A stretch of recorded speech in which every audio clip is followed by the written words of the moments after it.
Before humanity built cities, before kingdoms rose and fell, before religion took different names, people looked into the night sky and asked the same question. Is my life already written? What is destiny? Is it a path already prepared? Or are we creating it with every choice we make? Across history, different spiritual books and traditions tried to answer this mystery. And strangely, many of them point toward one idea, that human life is not random. In the Bible, destiny appears from the very beginning.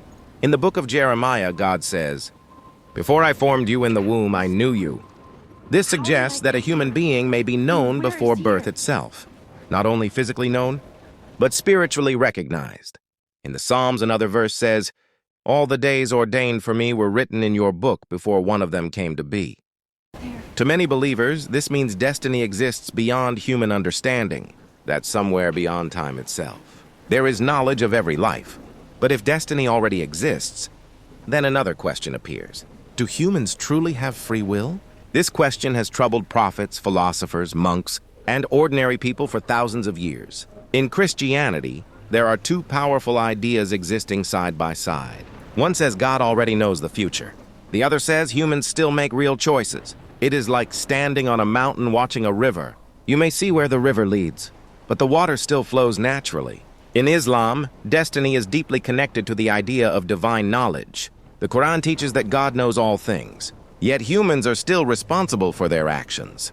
This creates a profound balance. God knows, but humans choose. Then there is the mysterious book of Enoch, an ancient text, respected in some traditions and debated in others.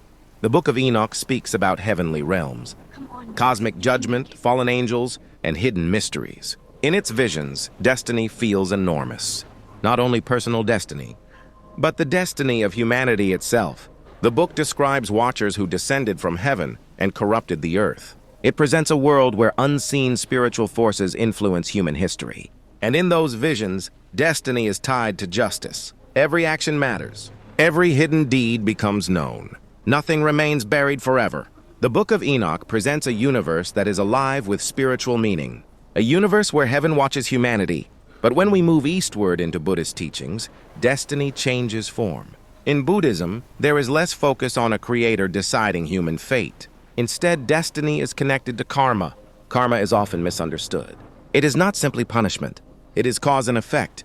Every thought, every action, every intention creates consequences. In Buddhist philosophy, your present life is shaped by previous causes, and your current actions shape future experiences. This means destiny is not fixed like stone. It is flowing, changing, alive.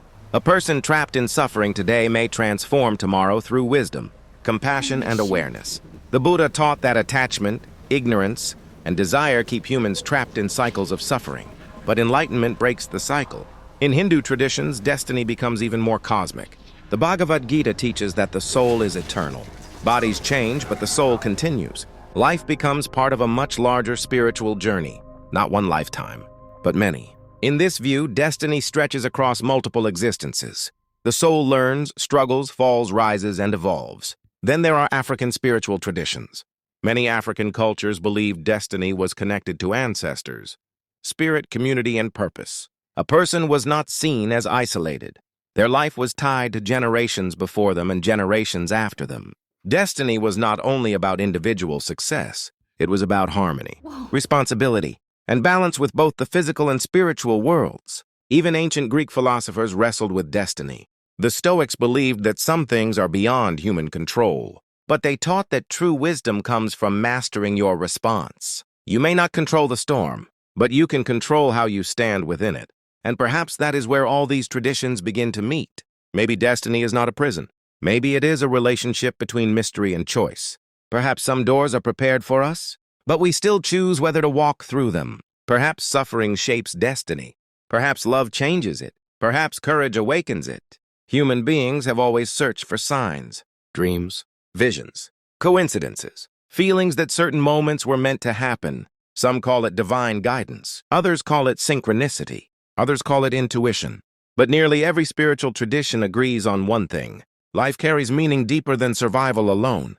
And maybe destiny is not simply about knowing the future. Maybe destiny is about becoming who we were meant to be. not through perfection, but through growth, through struggle, through truth. Because in the end, the greatest mystery may not be whether destiny exists. The greatest mystery may be this: why does the human soul endlessly search for it? And perhaps that search itself is part of destiny.